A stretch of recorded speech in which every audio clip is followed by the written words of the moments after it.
28 मार्च 2023 का ये वाक़या है। बरेली की जेल होती है, उसके अंदर मौजूद कैदी जिसका नाम होता है अशरफ अली, जो कि अतीक अहमद का भाई होता है। उसको पुलिस की वैन में बैठाकर कहीं ले जाने की तैयारी में थे। इससे पहले कि वो वैन के अंदर बैठता तभी मीडिया कर्मियों ने उसे चारों तरफ से घेर लिया और चारों तरफ से घेरते ही उस पर कैमरा लगाते ही कुछ पत्रकार सवाल पूछ पाते कि अशरफ अली ने खुद ही अपनी तरफ से बोलना शुरू किया। वो बोलता है कि एक बड़े अफसर ने उसे धमकी दी है।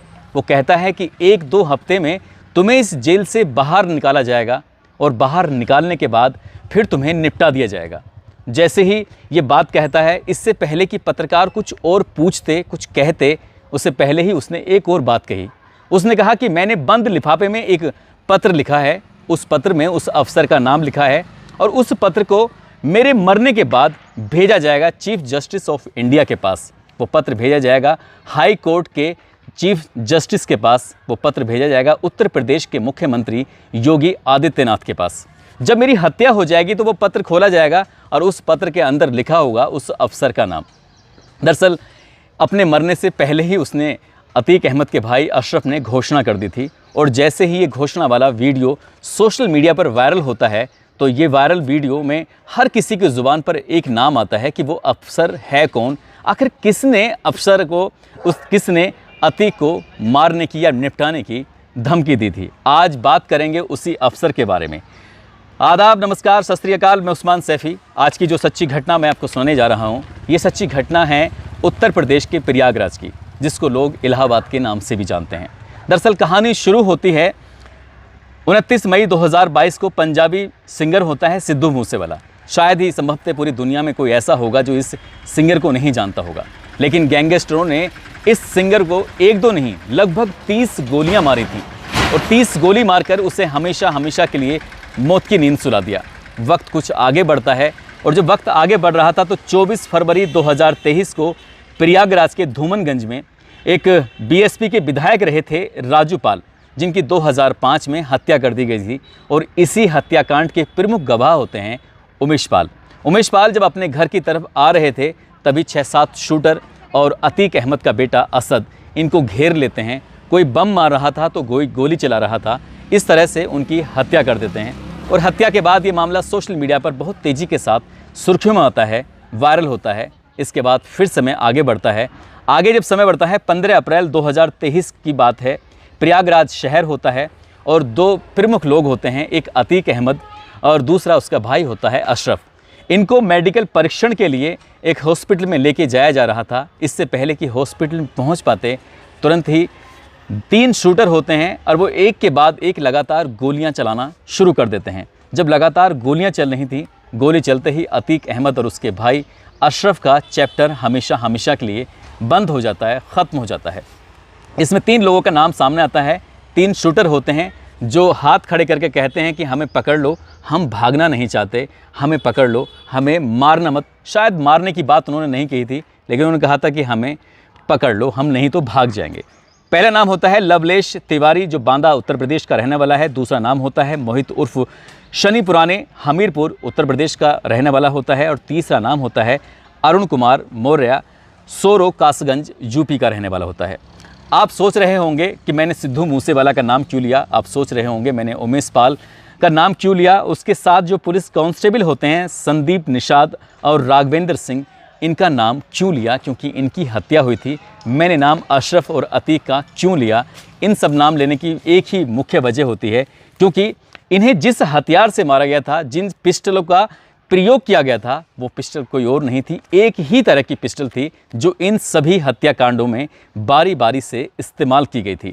वो पिस्टल जिसे विदेशी पिस्टल कहते हैं, जिसे जिगाना भी कहते हैं, वो जिगाना पिस्टल जिसका निर्माण तुर्की में होता है, वो तुर्की में बनती है। और जब लगातार अतीक और अशरफ पे गोलियां चलाई जा रही थीं तो 40 सेकंड में 1-2 नहीं 18 राउंड गोलियां चलती हैं, जो अत्यधिक आधुनिक हथियार होते हैं।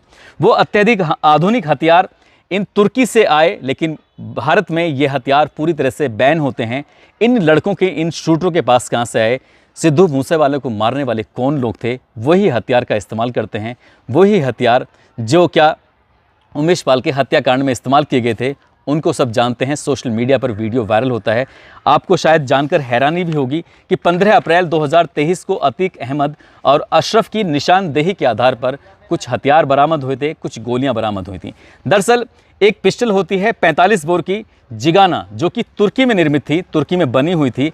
एक पिस्टल 9 mm की जो पाकिस्तान ऑर्डिनेंस कंपनी द्वारा बनी हुई थी, और एक पिस्टल जो 32 बोर की होती है, और 58 जिंदा कारतूस बरामद किए जाते हैं, जो कि अशरफ अली और दूसरा उसका भाई अतीक अहमद की निशानदेही के आधार पर बरामद होते हैं। और ये हथियार भी वही होते हैं, बिल्कुल ऐसे ही हथियार सिद्धू मूसावाला की हत्याकांड में प्रयोग होते हैं, उमेश पाल हत्याकांड में प्रयोग होते हैं, और साथ ही इनके खुद के हत्याकांड में भी वही हथियार प्रयोग हो रहे थे। और जैसे ही इन हथियारों के बारे में जिक्र चलता है तो पता चलता है कि ये हथियार सामान्य रूप से भारत में नहीं पहुंचते हैं, बल्कि तुर्की से पाकिस्तान पहुंचते हैं। पाकिस्तान से ड्रोन के माध्यम से सीधा उन्हें ड्रोन में बांधा जाता है। लगभग 10 किलो के पैकेट वो ड्रोन अपने बर्दाश्त कर सकता है, उसकी क्षमता इतनी होती है, और वो पंजाब के खेतों में डाल दिए जाते हैं। यहाँ से एजेंटों के माध्यम से ये जगह जगह चारों तरफ ये फैला दिए जाते हैं। अब आपको एक जानकारी, और जो प्रेस नोट नहीं, FIR की कॉपी होती है, उस FIR की कॉपी में साफ साफ उल्लेख भी किया गया है। पेज नंबर 6 होता है, और पेज नंबर 6 पर इसमें लिखा गया है कि जो अशरफ और दूसरा उसके भाई अतीक अहमद से बरामद की गई पिस्टल थी, उन पिस्टल से और कारतूस से उन सिपाहियों के और उमेश पाल की हत्या में भी प्रयोग किए गए थे। इसलिए मैं इसी दावे के साथ और मीडिया रिपोर्ट्स के आधार पर कह सकता हूँ, एक तरफ अशरफ कहता है कि उसे किसी अधिकारी ने धमकी दी थी मारने की। अब वो अधिकारी कौन है, यही एक सबसे बड़ा सवाल है।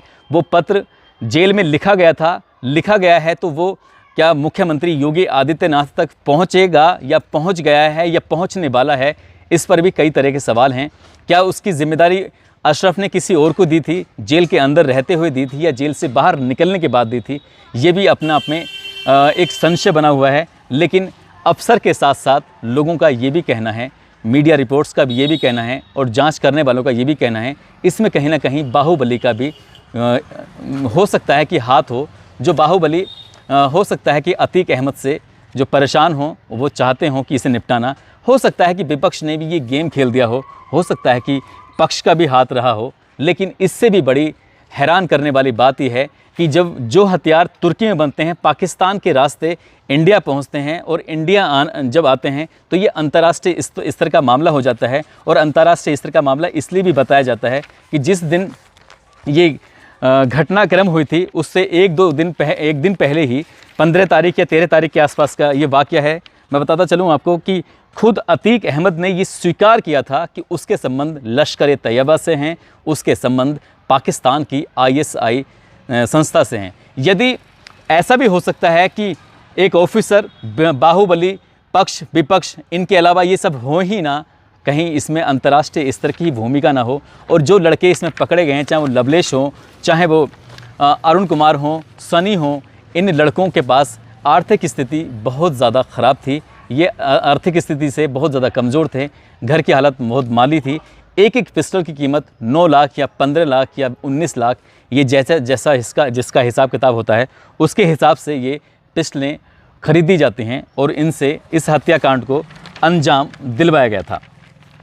इसके लिए उत्तर प्रदेश के मुख्यमंत्री ने DGP को आदेश देते हैं, और DGP ने 2 SIT का गठन किया है। और इस SIT के गठन में प्रयागराज जोन के ADG होते हैं, जोन भानु भास्कर, जो पहली टीम को लीड करेंगे, और दूसरी SIT की टीम को लीड कर रहे हैं DCP क्राइम सतीश चंद, और इनके नीचे काम करेंगे ACP सत्येंद्र तिवारी, और दूसरे crime branch inspector Om Prakash, और इनके नीचे 3 सदस्य SIT की टीम और होगी, और साथ ही एक टीम और होगी जो इनकी निगरानी करेगी। यानी कि जिन ऑफिसरों का मैंने अभी तक नाम लिया है, उत्तर प्रदेश में इन ऑफिसरों का नाम बड़े सम्मान से लिया जाता है, बड़े अदब से लिया जाता है, क्योंकि ये बेहद ईमानदार किस्म के अधिकारी हैं, और ये दूध का दूध और पानी का पानी करने में पूरी तरह सक्षम है। यूँ कह सकते हैं कि इनके दामन पे शायद अभी तक कोई दाग नहीं लगा है जो इनकी तरफ कोई उंगली उठा सके। और इससे भी बड़ी बात मैं आपको बताता चलूँ कि ये SIT तो इसकी जांच करेगी ही करेगी, लेकिन शासन के गृह विभाग ने न्यायिक जांच के भी आदेश दिए हैं, और उस जांच के आदेश में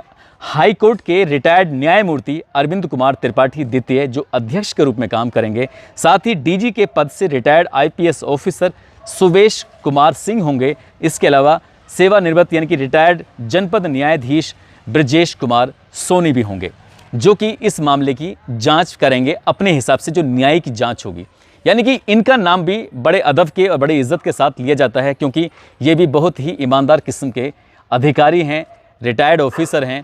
इन्होंने भी अपनी ज़िंदगी में शायद कोई अपने दामन पर दाग नहीं लगाया है। उत्तर प्रदेश के मुख्यमंत्री योगी आदित्यनाथ ने पुलिस के माध्यम से और न्यायिक आयोग के माध्यम से इस जांच को कराने की पूरी प्रक्रिया शुरू कर दी है। जांच में कौन दोषी होगा, कौन नहीं होगा, ये तो खैर वक्त के बाद ही पता चलेगा।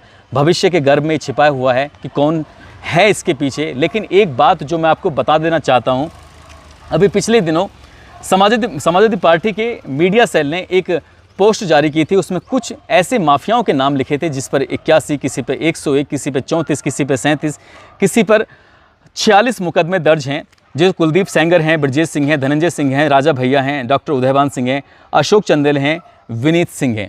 अब बतौर एग्जाम्पल एक काल्पनिक नाम कुलदीप का ही ले लेते हैं। कुलदीप अगर माफिया है और वो सलाखों में है और उसकी या तो कोर्ट में तारीख है या फिर वो जा रहा है अपना मेडिकल परीक्षण कराने के लिए, भारी पुलिस बल मौजूद है, जैसे क्या अतीक हत्याकांड में होता है। और भले ही चाहें यहाँ पर 3 ऐसे क्रिमिनल होते हैं जो नाम कमाने के लिए अतीक अहमद की हत्या कर देते हैं।